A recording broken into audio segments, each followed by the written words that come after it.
अब मैं आपको एक ऐसी खबर बताने जा रहा हूं जिसे आपको ध्यान से देखना चाहिए, क्योंकि ये खबर आगाह करने वाली है, आपके बच्चों की जान बचाने वाली है। बच्चे हर घर में होते हैं, वो बीमार भी पड़ते हैं, कभी वायरल तो कभी डायरिया, इस तरह की समस्याएं होती रहती हैं। और जब बच्चा बीमार होता है तो माता पिता उन्हें लेकर डॉक्टर के पास जाते हैं, लेकिन डॉक्टर जब पर्चा लिख चुके होते हैं, जब आप दवा खरीदने जाते हैं तो क्या आप कभी पर्चा चेक करते हैं? आपने कभी ये देखा कि उसने पर्चे में कौन सी दवा लिखी है?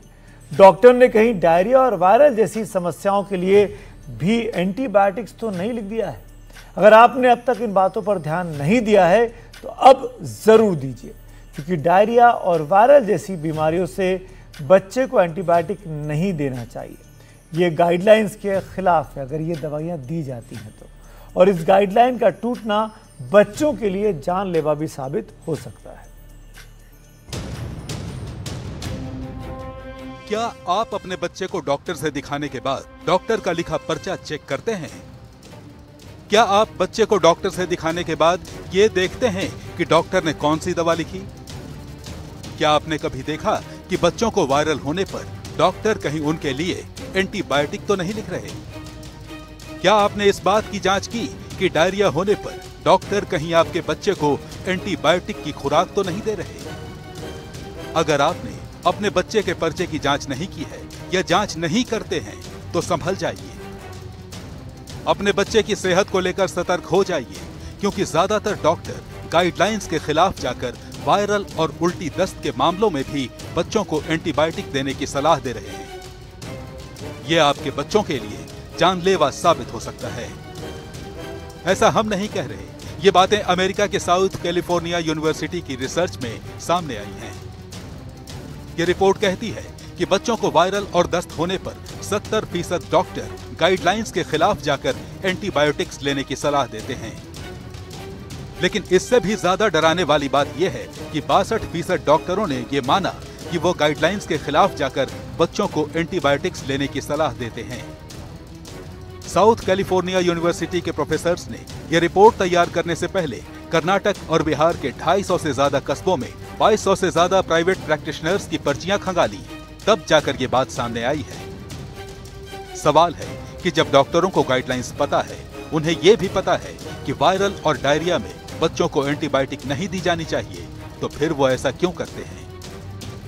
अमेरिकी यूनिवर्सिटी की रिपोर्ट में इसका ऐसा जवाब सामने आया कि सुनकर आप भी चौंक जाएंगे। ज्यादातर डॉक्टरों का कहना था कि उन्हें लगता है कि मरीज एंटीबायोटिक चाहते हैं। एंटीबायोटिक लिखे जाने पर मरीजों को बीमारी ठीक होने का भरोसा होता है। उनका यह भी कहना था कि अगर एंटीबायोटिक नहीं लिखी तो मरीज कहीं और चले जाएंगे। डॉक्टरों की यह सोच मरीज पर भारी पड़ सकती है, जान भी जा सकती है, क्योंकि एंटीबायोटिक्स के गलत या जरूरत से ज्यादा इस्तेमाल से शरीर का बैक्टीरिया ढीठ हो जाता है, और जब बैक्टीरिया को मारने की जरूरत होती है तो एंटीबायोटिक काम नहीं करते। इससे पाचन संबंधी समस्याएं जैसे उल्टी, पेट में दर्द, अपच और दस्त जैसी समस्याएं हो सकती हैं। आंत में अच्छे बैक्टीरिया नष्ट होने से फंगल इन्फेक्शन हो सकते हैं। हृदय संबंधी समस्याएं भी हो सकती हैं। एंटीबायोटिक के गलत इस्तेमाल से एलर्जिक प्रतिक्रियाएं होती हैं। त्वचा पर छाले, सूजन या सांस लेने में दिक्कत भी हो सकती है। गंभीर मामलों में एनाफिलैक्टिक शॉक हो सकता है, जो जानलेवा हो सकता है। ये ज्यादातर समस्याएं तब होती हैं जब बैक्टीरिया, वायरस और दूसरे पैरासाइट्स एंटीबायोटिक्स के खिलाफ रेजिस्टेंस डेवलप कर लेते हैं। मेडिकल की भाषा में इसे एंटीमाइक्रोबियल रेजिस्टेंस कहते हैं। एंटीबायोटिक्स के गलत इस्तेमाल का ही नतीजा है कि ये अब पूरी दुनिया में जीवाणुओं पर बेअसर साबित हो रहे हैं।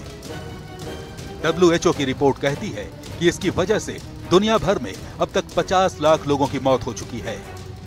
एंटीबायोटिक डायरिया तो खुद एक एंटिटी है, एंटीबायोटिक इंड्यूस्ड डायरिया। अगर हम वायरल फीवर में और वायरल डायरिया में एंटीबायोटिक देते हैं तो इससे जो हमारे बग्स हैं बेनिफिशियल पेट में, वो मर जाते हैं, हमारे फ्रेंडली बैक्टीरिया मर जाते हैं, और एंटीबायोटिक से एंटीबायोटिक इंड्यूस्ड डायरिया हो जाता है। इसलिए नॉर्मली गिवन सर्कमस्टांसेस में अगर हम वायरल डायरिया को ट्रीट कर रहे हैं तो एंटीबायोटिक नहीं यूज होते। बिना जरूरत एंटीबायोटिक्स दिए जाने के नुकसान क्या हो सकते हैं, डॉक्टरों को इस बात की जानकारी न हो यह मानना मुश्किल है। गाइडलाइंस क्या है, डॉक्टरों को इसका ज्ञान न हो यह मानना भी मुश्किल है। इसलिए सवाल उठना लाजिमी है कि क्या कोई डॉक्टर सिर्फ बच्चों के माता पिता को संतुष्ट करने के लिए बच्चों की जान से खिलवाड़ कर सकता है?